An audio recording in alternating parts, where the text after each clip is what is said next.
नमस्कार दोस्तों, हमारी आज की कहानी है सावली बहू भाग 21। तो दोस्तों, आगे की कहानी समझने के लिए आपको पिछले भाग पढ़ने होंगे। अब कहानी के आगे। तब नौकर ने कुणाल को बताया कि सलोनी मैडम तो हर रोज ही आपकी दवाई और खाना लेकर आती है, पर गौरी मैडम ही बाहर से उनसे खाना और दवाई ले लेती है और उन्हें अंदर आने से रोक देती है, और वो बेचारी आपके दरवाजे से ही वापस लौट जाती हैं। तभी वहां पर गौरी आ गई कुणाल के लिए सूप लेकर, और कुणाल को गौरी से कहा कि गौरी, तुमने ये सूप बनाना कहाँ से सीखा। ये सुनकर गौरी बहुत घबरा गई और उसने हड़बड़ाते हुए कहा कि क्यों, क्या हुआ कुणाल, आज सूप अच्छा नहीं है क्या। कुणाल ने कहा कि नहीं, बस ऐसे ही गौरी, जैसा सूप तुम बनाती हो वैसा सूप मैंने आज तक नहीं पिया, और तुम्हारा सूप पीकर मुझे बहुत अच्छा फील होता है। तो मेरा एक दोस्त है जो अभी बीमार है, तो मैं सोच रहा हूँ कि मैं भी उसे इस सूप के बारे में बता दूँ, जिससे वो भी जल्दी ठीक हो जाए। तो गौरी बताओ इसकी रेसिपी तुम मुझे। अब गौरी बहुत परेशान हो गई। मैंने तो ये सूप क्या, आज तक कभी पानी भी नहीं उबाला, और मुझे तो खाना बनाना आता ही नहीं है। अब मैं क्या बताऊं इसे कि ये सूप मैंने नहीं, सलोनी ने बनाया है।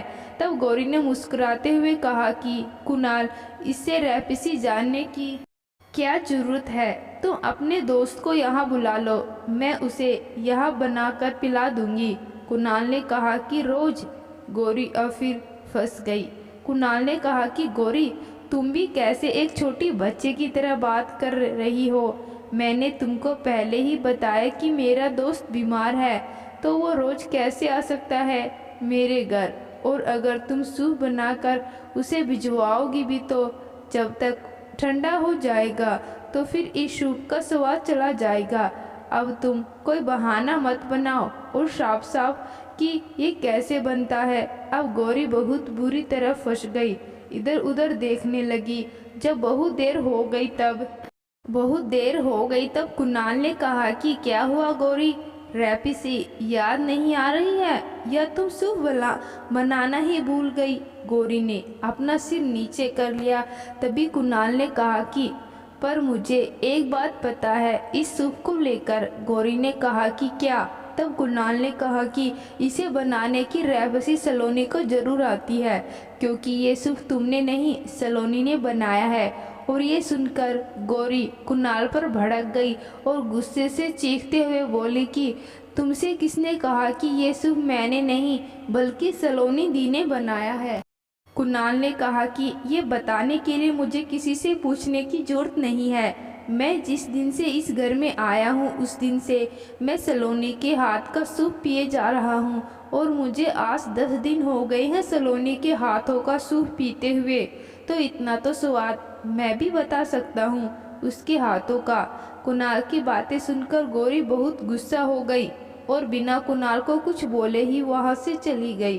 कुणाल की बातें सुनकर अब गौरी का खून खोल रहा था सलोनी के ऊपर, क्योंकि गौरी हर वो कोशिश कर रही थी जिससे वो सलोनी को कुणाल से दूर कर सके, पर गौरी के सारे दाव ही पेचे उल्टे उल्टे ही पड़ रहे थे। और अब कुणाल की इस हरकत के बाद गौरी अपना आपा खो बैठी और सीधे सलोनी के पास चली गई। सलोनी किचन में रोज की तरह अपने काम में लगी थी। वो भी इस बात से बेखबर कि उसका पति कुणाल आज उसकी नामौजूदगी से कितना परेशान था। सलोनी ने गौरी को गुस्से में अपनी तरफ आते हुए देखा। वो समझ गई कि फिर से गौरी और कुणाल के बीच कुछ हुआ, जिसका जिम्मेदार वो मुझे ठहराने आ रही है। पर सलोनी गौरी और कुणाल की किसी भी मैटर में नहीं पड़ना चाहती थी, इसलिए वो चुपचाप किचन से जाने लगी। तभी गौरी ने सलोनी का हाथ बहुत जोर से पकड़ा और कहा कि क्या चाहती हो तुम, और क्या मिलता है तुम्हें बार बार मुझे नीचा दिखाने में। अरे तुम बहन हो कि दुश्मन। कोई बड़ी बहन अपनी छोटी बहन की खुशियों को कैसे छीन सकता है।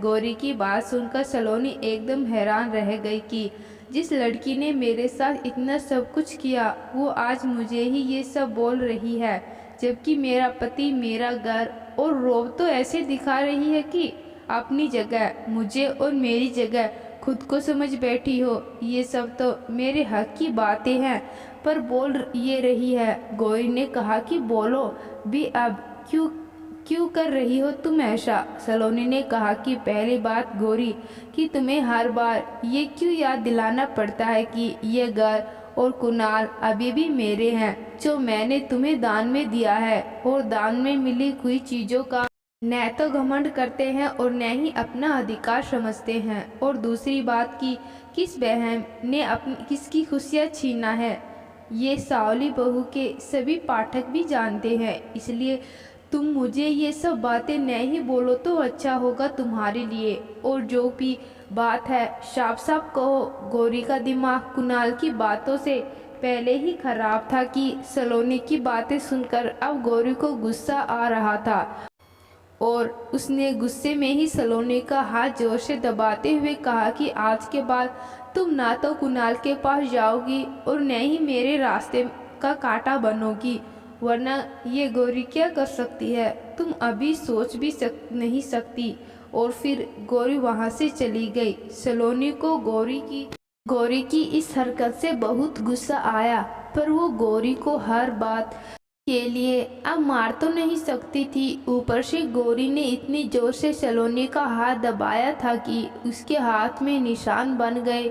सलोनी ने दोनों की ही बात की थी, पहले अपने गांव की, दूसरा जिसने इस गांव को दिया था उसकी भी। सलोनी दूसरों के सामने कमज़ोर नहीं पड़ना चाहती थी, इसलिए वो हर वक्त कुणाल और गौरी के सामने डटकर खड़ी रहती थी।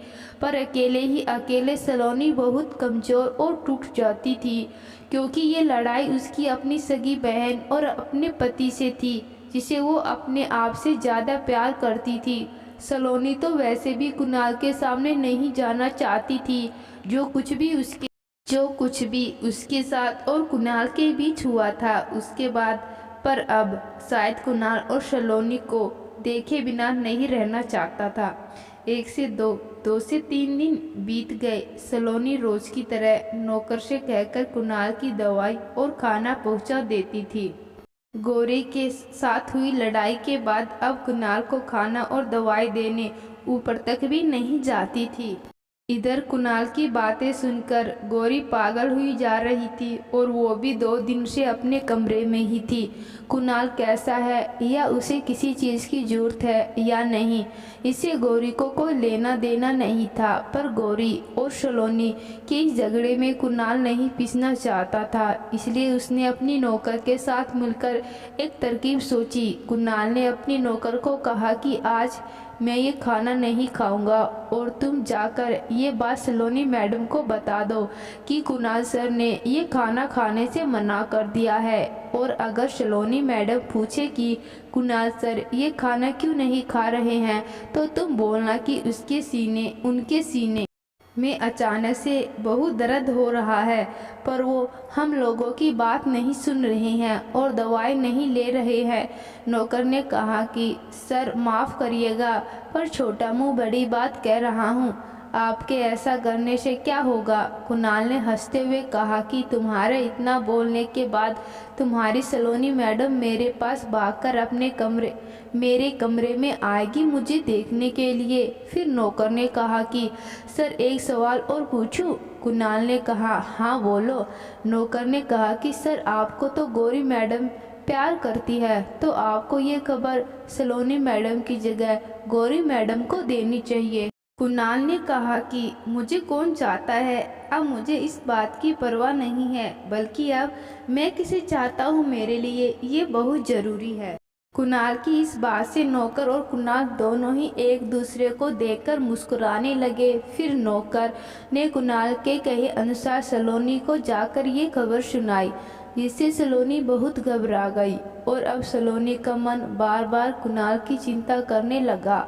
पर जो कुछ भी उसके और गौरी के बीच हुआ था, वो उसके बाद कोई और झगड़ा गौरी के साथ नहीं चाहती थी। इसलिए सलोनी ने नौकर से कहा कि तुम्हें ये बात मुझे नहीं गौरी मैडम को बतानी चाहिए। घर के सारे नौकर भी गौरी के स्वभाव और उसके बर्ताव से बहुत अच्छे से जानते थे। इसलिए नौकर ने कहा कि मैडम, मैं गया था गौरी मैडम के पास, पर उन्होंने आने से मना कर दिया, इसलिए मैं आपके पास चला आया। गौरी ने कुणाल के एक्सीडेंट पर जो भी बर्ताव किया था उसे देखकर सलोनी ने भी नौकर की इस बात पर यकीन कर लिया कि गौरी ऐसा कर सकती है। और फिर सलोनी अपने मन को और नहीं समझा सकी और भागते हुए कुणाल के पास जा पहुंची, जहां कुणाल बड़ी बेसब्री से सलोनी के आने का इंतजार कर रहा था।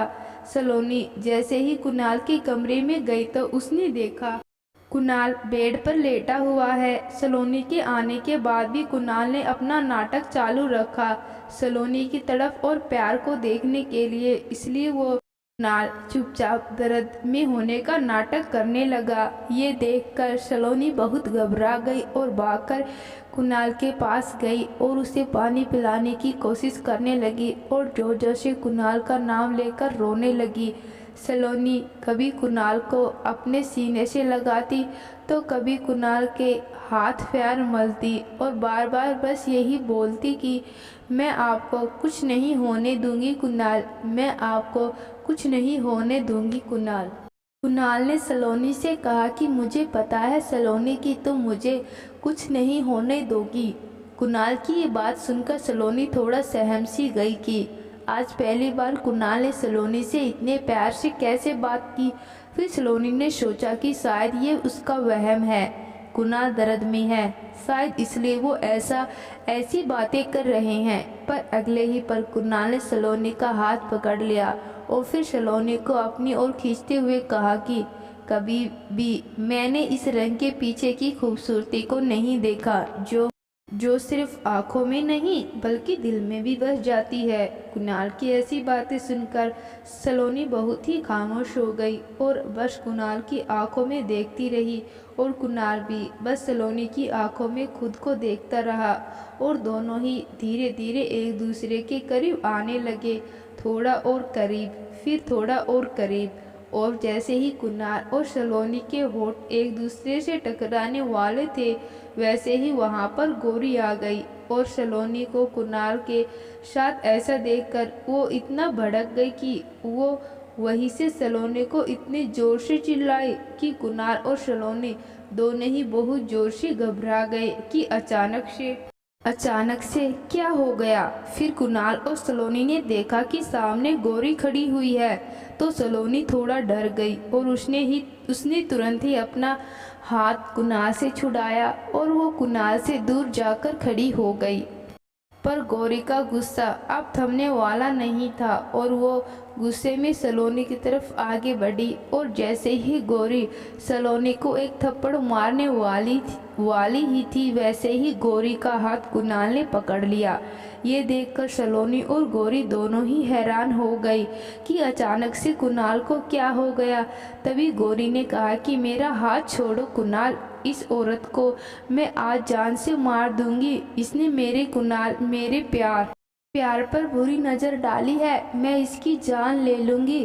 तभी कुणाल ने गौरी को एक थप्पड़ जोर से मारा और ये देखकर तो सलोनी अपनी जगह से हिल गई और गौरी की तो जमीन ही पैरों से खिसक गई कि ये क्या हो गया उसके साथ। जो कुणाल सलोनी को एक आग बर्दाश्त नहीं कर सकता था, उस कुणाल ने आज सलोनी के लिए मुझे थप्पड़ मारा। गौरी ने कहा कि ये क्या तरीका है कुणाल, और तुम्हारी हिम्मत कैसे हुई इस कोयले के लिए मुझे थप्पड़ मारने की। कुणाल ने कहा कि तुम मुझे बताओ कि तुम इसे मारना क्यों चाहती हो, क्योंकि तुमने इसे मेरे साथ देख लिया। और मुझे ये तो बताना गौरी कि मैं इस कोयले को, जो कि तुम्हारी बड़ी बहन है, उसका क्या लगता हूँ, और उससे भी बड़ी बात मैं तुम्हारा क्या लगता हूँ। और एक बात गौरी, किसी और पर इल्ज़ाम या दोष लगाने से पहले इंसान को अपनी लापरवाही और गलती का ध्यान कर लेना चाहिए। तुम अगर अपनी तिजोरी को खुला छोड़कर चली जाओगी तो कोई न कोई उस पर अपनी नज़र और हाथ दोनों ही साफ कर देगा, और इस हरकत के लिए वो नहीं बल्कि तुम जिम्मेदार होगी, जिसने अपनी कीमती चीज़ को संभाल कर नहीं रखा या फिर उसकी कीमत नहीं समझी।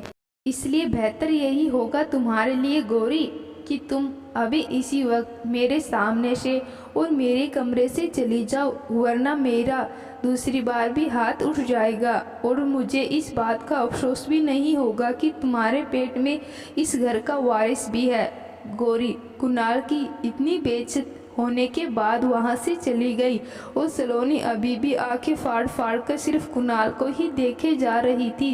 कुणाल ने जैसे ही सलोनी से बात करने की कोशिश की, वैसे ही सलोनी कमरे से बाहर चली गई और कुणाल वही का वही खड़ा रह गया। कुणाल के पैर अभी भी पूरी तरह से ठीक नहीं थे, जिसकी वजह से वो ज़्यादा देर तक अपने पैरों के बल खड़ा नहीं रह पाया और वो भी वही गिर गया। शायद कुणाल अपने दर्द से कम पर सलोनी की नाराज़गी से ज़्यादा दुखी था, क्योंकि सलोनी अभी भी कुणाल से बहुत नाराज़ थी। वो प्यार तो कुणाल से बहुत करती थी, ये बात कुणाल तो समझ गया था, पर किसी भी पत्नी के लिए अपने पति की इतनी बड़ी गलती कि वो किसी गैर औरत के साथ संबंध बनाए और वो औरत उसके बच्चे की माँ बनने वाली हो, और वो औरत भी कोई और नहीं बल्कि उसी की पत्नी की सगी छोटी बहन हो, ये किसी भी पत्नी के लिए भूल जाना या माफ़ कर देना आसान बात नहीं है। पर शायद अब कुणाल को अपनी गलती और सलोनी की अहमियत पता चल रही थी, पर अब बहुत देर हो चुकी थी। अब सब कुछ सलोनी पर ही निर्भर था, पर शायद सलोनी के लिए भी ये इतना आसान नहीं था, क्योंकि गौरी किसी भी कीमत पर सलोनी को अपना हक नहीं छीनने देती। तो अब क्या होगा कुणाल और सलोनी के प्यार का? सलोनी अपने कमरे में आकर भगवान की मूर्ति के सामने बैठकर रोने लगी और भगवान से कहने लगी कि ये सब क्या हो रहा है भगवान मेरे साथ, और क्यों इतनी परीक्षा मत लो मेरे प्रभु। आपने मुझे सांवला बनाया, मैंने कभी आपसे कोई शिकायत नहीं की, क्योंकि मैंने हमेशा ही इसे अपना आशीर्वाद समझकर अपनाया है। फिर आपने इस रंग की वजह से मुझे मेरी माँ से दूर किया, वो भी मुझे मेरी माँ से दूर किया, वो भी मैंने सह लिया। फिर इस समाज के लोगों ने जो हर वक्त काले गोरे का भेदभाव करते हैं और एक इंसान को उसके रंग से जज करते हैं, उसका बचपन से लेकर बड़े तक सामना करवाया, मैंने वो भी बड़ी हिम्मत से कर लिया।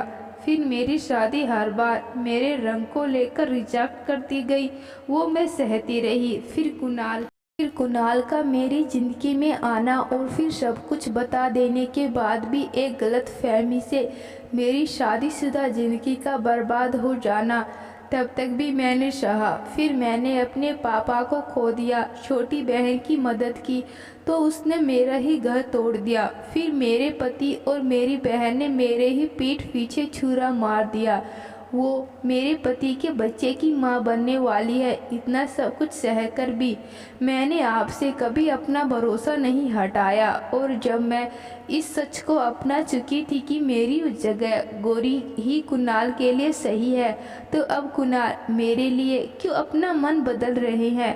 क्यों वो अब मुझसे नफरत नहीं, क्यों वो अब गौरी के गोरे रंग से प्रभावित नहीं हो रहे? क्यों अब उनके लिए काली कोयल नहीं हूँ? क्यों क्यों क्यों? क्या एक औरत का दिल एक मर्द के लिए सिर्फ एक खिलौना है जिसे वो जब चाहे तब अपनी खुशी और दिलचस्पी के लिए खेल सकता है? कुणाल क्यों ये उम्मीद कर रही हैं कि मैं उन्हें माफ़ कर दूंगी जो भी उन्होंने गौरी के साथ किया है? क्या ये सब भूल जाना मेरे लिए आसान है? फिर ये भूल जाना कि वो गौरी के पेट में पल रहे बच्चे के पिता हैं। जो कुछ भी आज सलोनी, कुणाल और गौरी के साथ हुआ था, वो तीनों रात भर ही अपने कमरे में बैठकर इस बात को सोचते रहे, और आज किसी ने भी खाना नहीं खाया और न ही कोई आज अपने कमरे से बाहर निकला। अगली सुबह सलोनी ने अपने अंदर बहुत हिम्मत की और रोज की तरह अपने रोज के कामों में लग गई। कुणाल अपने कमरे में लेटा हुआ कल के बारे में सोच रहा था और गौरी का दरवाज़ा अभी भी बंद था। कल कुणाल और गौरी के बीच जो भी हुआ था, उसके बाद गौरी ने न तो कुछ खाया था और न ही वो अपने कमरे से बाहर निकली थी। सलोनी जानती थी कि हर बार गलती गौरी की ही है होती है। पर गौरी अब अकेली जान नहीं थी, उसके पेट में एक नन्ही सी जान भी थी जिसे गौरी अपने गुस्से के आग में इग्नोर कर रही थी। इसलिए सलोनी ने गौरी का फेवरेट नाश्ता बनाया और उसके कमरे में लेकर गई और दरवाजे के बाहर से ही गौरी को आवाज़ देने लगी। पर बहुत देर तक गौरी का जवाब नहीं आया तो सलोनी ने गौरी का दरवाज़ा खटखटाने की कोशिश की, जो पहले से ही खुला हुआ था। और जब सलोनी अंदर गई तो उसने देखा कि वह गौरी नहीं थी। सलोनी ने हर जगह गौरी को ढूंढा, पर गौरी का कोई अता पता नहीं चल रहा था। फिर सलोनी ने गौरी के फ़ोन में कॉल किया तो गौरी का फ़ोन बंद आ रहा था। अब सलोनी गौरी को लेकर बहुत परेशान होने लगी कि गौरी ऐसी हालत में कहीं गुस्से में अपने साथ कुछ कर न ले। सलोनी अब परेशान होकर पूरे घर में गौरी को ढूंढने लगी और तब सभी नौकर गौरी के बारे में पूछने लगी, पर सभी ने कहा कि किसी ने भी गौरी को कल रात से नहीं देखा है। तभी सलोनी की नज़र गार्डन में काम कर रहे माली पर पड़ी और वो भागकर उनके पास गई, क्योंकि वो हर सुबह जल्दी उठकर पौधों को पानी देने का काम करते। इसलिए सलोनी को लगा शायद उन्होंने गौरी को देखा हो। फिर सलोनी ने जाकर उन मालिक से गौरी के बारे में पूछा। उन्होंने बताया कि गौरी मैडम तो बड़े सुबह ही अपना सामान लेकर कहीं चली गई हैं और उनको लेने के लिए एक गाड़ी भी आई थी जिसमें बैठकर वो चली गई। और जब मैंने उन्हें देखा और आवाज़ देकर रोकने की कोशिश की तो उन्होंने अपना चेहरा अपने दुपट्टे से छिपा लिया और जल्दी ही गाड़ी में बैठकर चली गई। सलोनी ये बात सुनकर बहुत परेशान हो गई और भागकर गौरी के कमरे में गई और उसका पूरा कमरा और अलमारी चेक करने लगी, जिससे उसे ये पता चला कि गौरी ये घर छोड़कर सच में चली गई है। पर कहाँ, वो भी किसके साथ, वो भी बिना कुणाल से मिले। और ये घर, ये पैसा छोड़कर सलोनी बहुत परेशान हो गई। आखिर गौरी ने ऐसा कदम क्यों उठाया, जबकि वो तो कुणाल के बच्चे की माँ बनने वाली है। तभी सलोनी भागकर ये खबर कुणाल को देने गई तो उसने देखा कि कुणाल किसी से फ़ोन से बात कर रहे हैं और वो बहुत परेशान है। सलोनी चुपचाप वहीं खड़े होकर कुणाल के फ़ोन रखने का इंतज़ार करने लगी, पर जैसे ही कुणाल ने सलोनी को देखा उसने अपना फ़ोन रख दिया। और फिर कुणाल और सलोनी दोनों एक साथ बोल पड़े कि कुणाल ने कहा कि मेरे अकाउंट से किसी ने 50 लाख रुपए निकाल लिए हैं बिना मेरी जानकारी के। और सलोनी ने कहा कि गौरी ये घर छोड़कर चली गई। और फिर दोनों ही एक दूसरे को देखते रहे और दोनों ही समझ गए कि कुणाल के अकाउंट से 50 लाख रुपए किसने निकाले और गौरी ये घर और पैसा छोड़कर क्यों चली गई। सलोनी ने हैरानी से पूछा कि बिना आपकी परमिशन के गौरी तो क्या कोई भी आपके पैसे निकाल नहीं सकता, फिर ऐसे कैसे हुआ। तभी कुणाल ने कहा वो भी मेरी ही गलती है। सलोनी ने हैरानी से कुणाल की तरफ देखा। तब कुणाल ने बताया कि जब गौरी के मां बनने की बात सामने आई थी, गौरी के पास ब्लैंक चेक में साइन करके उसे गौरी को देने गया था कि वो जितने चाहे पैसा उतना ले ले इस घर को और मुझे छोड़कर चली जाए। तब इस गौरी ने इतनी बड़ी बड़ी बातें की थी मेरे सामने कि मुझे तो अपनी इस हरकत पर शर्म आने लगी थी। पर आज उस लड़की ने अपनी ही जुबान की कीमत कितनी सस्ती कर दी मेरे सामने। सलोनी अब बहुत घबरा गई कि कहीं कुणाल गौरी के खिलाफ पुलिस कंप्लेन न कर दे। इसलिए उसने कुणाल से डरते डरते कहा कि तो आप क्या करेंगे गौरी के साथ। कुणाल ने कहा कि मैं करना तो बहुत कुछ चाहता हूँ उस लड़की के साथ, पर करूँगा नहीं, क्योंकि पहली बात वो पेट से है जिसकी वजह मैं ही हूँ। और आज अगर उसने मेरे पैसे निकाले भी हैं तो उसकी भी वजह मैं ही हूँ, क्योंकि मैंने ही उसे ये ब्लैंक चेक दिया था। और फिर सबसे बड़ी बात, मैं ही चाहता था कि गौरी ये पैसे लेकर मुझसे और इस घर से कहीं दूर चली जाए, तो अब जा चुकी है। अपनी कीमत लेकर, इसलिए मैं उसे माफ़ करता हूँ। ये सुनकर सलोनी को बड़ी राहत मिली कि कुणाल गौरी के खिलाफ कोई रिपोर्ट नहीं करने वाला है, पर उसे गौरी की बहुत चिंता हो रही थी कि गौरी अभी भी कुणाल के बच्चे की माँ थी और उसके पेट में 7 महीने का बच्चा है। सलोनी को और भी ज़्यादा चिंता हो रही थी कि वो अपनी माँ से गौरी के बारे में क्या कहे और कैसे अपनी माँ को गौरी के माँ बनने की खबर दे। और वो ये घर छोड़कर भाग गई इस बात की भी, क्योंकि सलोनी गौरी की अपनी जिम्मेदारी में अपने घर लेकर आई थी। पर अब जब गौरी भाग गई तो सलोनी को अपनी माँ को ये सच बताना ही था। इसलिए सलोनी ने बड़ी हिम्मत की और अपने मायके की तरफ अपने कदमों को बढ़ाया कि वो अब अपनी माँ को सारा सच बता देगी, भले ही इसका परिणाम अब कुछ भी हो। सलोनी जैसे ही अपने घर की चौखट के पास पहुंची तो उसके कदम लड़खड़ाने लगे और वो अपने कदम पीछे कर लिए। उसकी हिम्मत ही नहीं हो रही थी कि वो अपनी माँ को गौरी का सच बताए, और तभी उसकी हिम्मत टूट गई।